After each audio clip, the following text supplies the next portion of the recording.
নমস্কার, welcome to my channel. সোমাস অ্যারোমাবিন্দের পক্ষ থেকে আমি সোমা বলছি। আজকাল আমরা ফেসবুক, ইউটিউব দেখে অনেকেই রান্না শিখি। আজকে আমি একটা মাছের রেসিপি আপনাদের সাথে শেয়ার করব, যেটা আমি ফেসবুকে দেখেছি। রেসিপিটা আমার খুবই ভালো লাগলো। আমার আজকের রেসিপি মাছের ঝালদা। নামটাও খুবই আনকমন, তাই আমি আজকে রান্নাটা বাড়িতে করলাম আর ভাবলাম আপনাদের সাথে শেয়ার করি রেসিপিটা। রেসিপিটা ভালো লাগলে অবশ্যই একদিন ট্রাই করুন। আশা করছি বাড়ির প্রত্যেকের ভীষণই ভালো লাগবে। তাহলে চলুন রেসিপিটা দেখে নেওয়া যাক। এখানে নিয়ে নিচ্ছি 4 পিস কাতলা মাছ। এটা যে কোনো ধরনের বড় মাছ দিয়ে বানাতে পারবেন। কাতলা বা বড় রুই মাছ, আর মাছ অথবা বোয়াল মাছ দিয়েও বানাতে পারবেন। এবারে মাছের মধ্যে দিয়ে দিচ্ছি পরিমাণ মতো লবণ, 1 চা চামচ হলুদের গুঁড়ো আর একটু লেবুর রস। এগুলো দিয়ে মাছটা ভালো করে মাখিয়ে নেব, তাতে মাছের আষ্টে গন্ধটা চলে যাবে।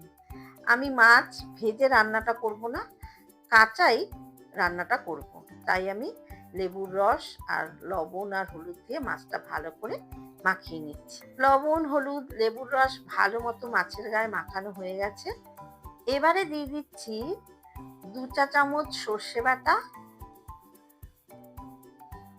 2 চা চামচ পেঁয়াজ বাটা, হাফ চা চামচ কাঁচা লঙ্কা বাটা আর 1 চা চামচ শুকনো লঙ্কা বাটা। এখানে কিন্তু গুঁড়ো লঙ্কা ব্যবহার করছি না, শুকনো লঙ্কা বেটে নিয়ে তারপরে এর মধ্যে দিলাম। আর যেহেতু নামটা মাছের ঝালদা, সেহেতু ঝালের পরিমাণটা একটু বেশি দিতে হবে। তবে অবশ্যই নিজেদের স্বাদ অনুযায়ী আপনারা ঝালটা দেবেন। দিয়ে দিচ্ছি বেশ খানিকটা সর্ষের তেল। এটা তেলে ঝোলে রান্না, তাই সেই পরিমাণেই তেলটা দিতে হবে। এবারে এটা খুব ভালো করে মেখে নেব। তেলের সঙ্গে সমস্ত মশলা দিয়ে মাছ খুব ভালো করে মেখে নিতে হবে। মশলা তেল দিয়ে মাখার সময় এত সুন্দর গন্ধ আসছে যে জিভে জল চলে আসছে। মাছ সমস্ত মশলা দিয়ে মেখে নিলাম। এবারে রান্নাটা করে নেব। মাছ কিন্তু ম্যারিনেশন করে রাখার একদমই দরকার নেই। গ্যাসে কড়াই বসিয়ে তাতে দিয়ে দিয়েছি খুব অল্প পরিমাণে সর্ষের তেল। তেল ভালো মতো গরম করে নিয়ে তেলের মধ্যে দিয়ে দিচ্ছি 1 চা চামচ কালো জিরে ফোড়ন আর 4টে চেরা কাঁচা লঙ্কা। লো ফ্লেমে একটু নাড়াচাড়া করে মশলা দিয়ে মাখানো মাছের টুকরোগুলো একে একে তেলের মধ্যে দিয়ে দিচ্ছি। তারপর সমস্ত মশলা বাটি থেকে কাচিয়ে নিয়ে কড়াইতে দিয়ে দিলাম। এবারে আলতো হাতে মাছগুলো তেলের মধ্যে একটু উল্টে পাল্টে দিচ্ছি। যেহেতু মাছ আমি ভেজে রান্নাটা করছি না, তাই এই তেলের মধ্যেই মাছগুলোকে একটু উল্টে পাল্টে দিচ্ছি।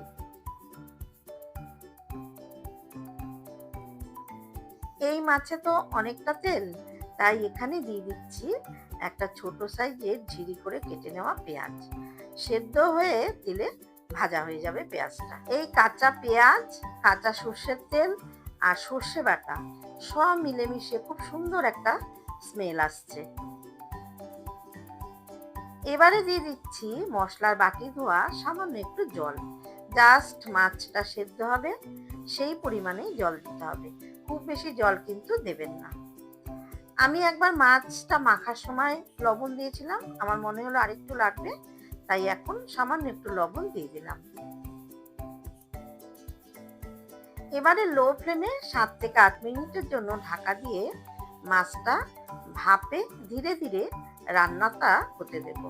ঝোল, সমস্ত মশলার ফ্লেভার মাছের ভেতরে ঢুকবে, তবে এই রান্নার স্বাদ খুব ভালো হবে। 7-8 মিনিট পর ফিরে আসলাম। দেখুন রান্নাটা সম্পূর্ণ হয়ে গেছে, তেল উপরে ভেসে উঠেছে।